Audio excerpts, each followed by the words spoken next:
Hi, I'm Daryl Black and I'm here to help you be the leader that you would want. This is the first of a series of videos I'm really excited about, so please go ahead and like, comment and follow this page, because I'll be doing a series of videos in the near future. So the purpose of this video and others like it will be to talk about what the role of a leader is, what kind of characteristics or traits could a leader have, how do we motivate people, how do we build trust, how do we move people moving along, and some that may not actually want to be moving along that quickly. We're going to talk about how we build trust, how we build accountability on our teams, how we create a vision. So we have a whole laundry list of topics to talk about, but the very first topic I think that we need to really deal with right off the bat is, what is a leader? What is the role of the leader? And we can talk all we want about the history of leadership and how it's gone from there to here and so on and so forth, but I think that conversation can be summed up pretty simply, and that is the old style of leadership, the leader-centric model of leadership, where it was the strong, stoic, hard-charging, just sheer personality, big willpower leader, has gone. It needs to go away. Yes, there's a time and a place for a strong leader, and yes, there is a time and a place to pick the team up and at least move them a little bit. Absolutely, and we'll talk about that, some of those situations. But to see where we've gone to and why we need to change, well, the old model of leadership was around that leader, and it really is based in probably military doctrine, the command and control model, where the leader provided purpose, the leader provided direction, and motivation. And while those three things are very much still at play in today's leadership arena, the purpose, the why, the direction, so where are we going, and the motivation, let's kind of go, still very much in place. I think nowadays we have variables that are virtually infinite in terms of our leadership environment. We've got access to so much information. We have distributed workforces. We have very complex problems that if you do one thing, it will have an effect on maybe dozens or hundreds or thousands of other things further downstream. So I'm not saying that leadership was easier back then, because I would not want to be in that environment. But I'm also saying that today's environment revolves around a leader needing to be far more adaptable, far more team-centric, far less leader-centric. So further to that, if you think about the conversations that we've ever had around org charts, whether it's within your team or the organization, you have the CEO or the leader of the team, and they're at the top of this pyramid, and then everyone kind of supports him or her. Well, what I'm suggesting is an inversion of that, and that is where the leader is now at the bottom of the pyramid and is supporting the team. So raise the roof, I guess. So that's a really important shift in our minds to make. And the reason we need to make that shift is because we are supporting the team. The team is not supporting us as leaders. It will drive all of our behaviors. It will drive all of our decisions. It will drive all of our interactions. It will drive how we communicate with others. If we remember that we support the team does not support us. It's about us, not about me. Very important point to make. So once we've made that shift where the leader supports the team, not vice versa, well, we have to talk about one of the roles of a leader, and that is the leader holds the vision, or at least is responsible for maintaining that vision, not actually coming up with the vision necessarily, but making sure that the team is moving in a direction. Heck, sometimes it's not even in the right direction, but at least it's moving in a direction. Now, not only does that vision encompass things like tangibles, where we must be finished this project by such date, or we must have revenues of this, or we must put X amount of people through training by then. Okay, that's a tangible, absolutely part of where a leader needs to take the team. But vision is actually far more encompassing, and that will entail things like, how does the communication occur amongst our team? How does communication happen between the team and myself? That's kind of a vision. How does the team interact with each other? Kind of what's that cultural norm, that group norm of how we behave, how we perform, how we hold each other accountable amongst the team. That's all part of the leadership vision with regard to the team. It's not just about nuts and bolts. It's not just about revenue or the bottom line. Leadership is a people business, and people need to be consistently handled and treated with respect. And we'll talk a lot about that as we move forward. So the leader must provide that vision. A leader must make sure that information flows freely up, down, and all around within the team and from team to team.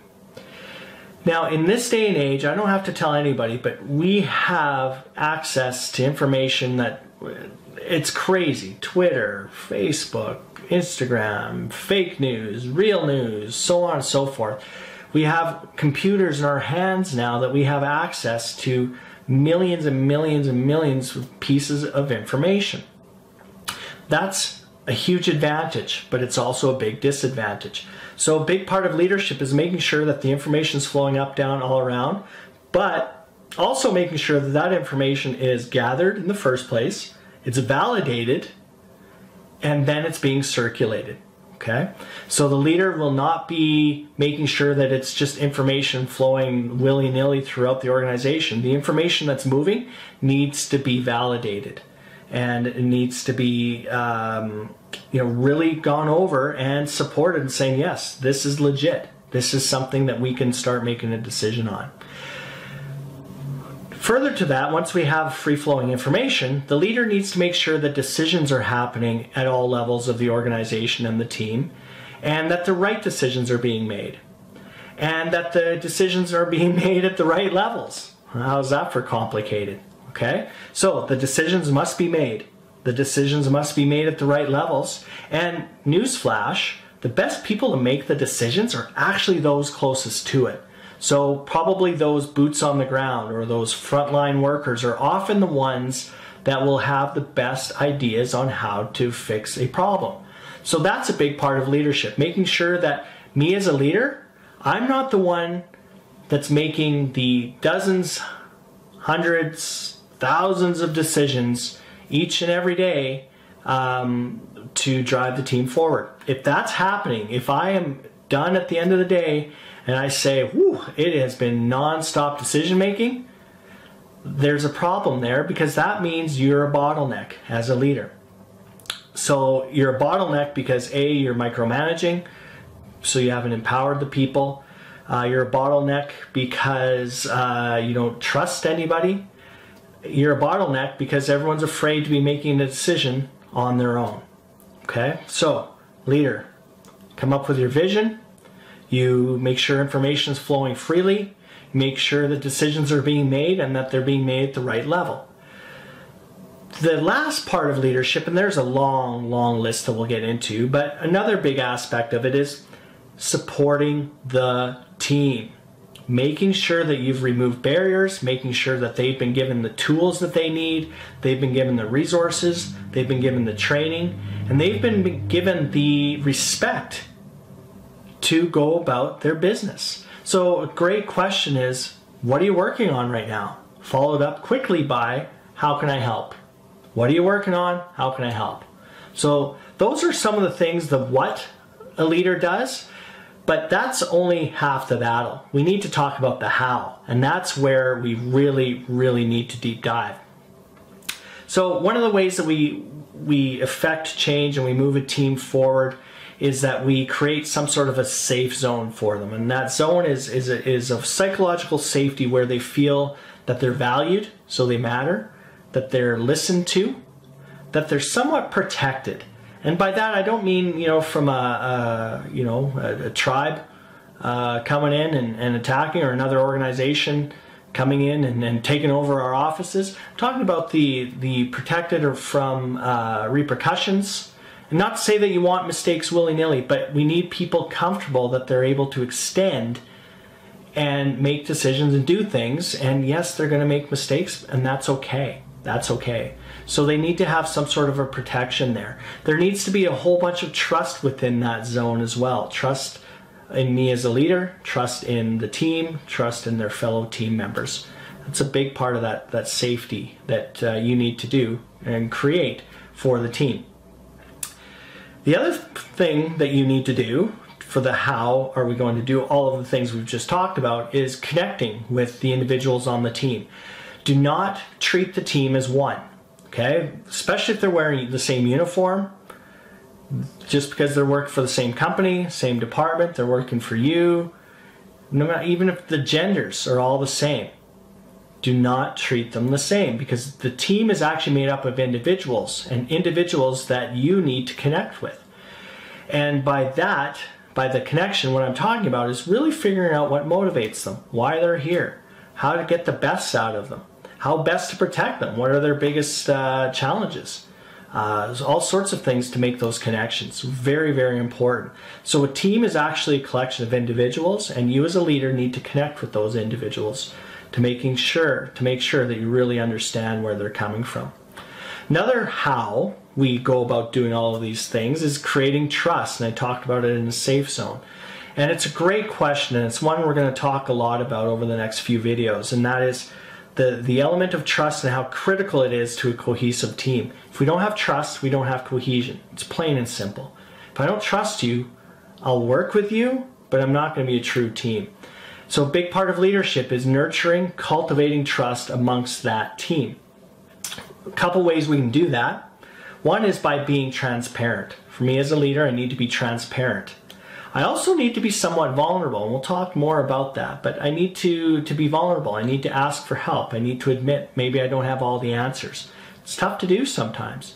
And I'm not suggesting for 1 second that we stand in front of the team and we bawl our eyes out. Not at all. But a little bit of vulnerability actually goes a long ways.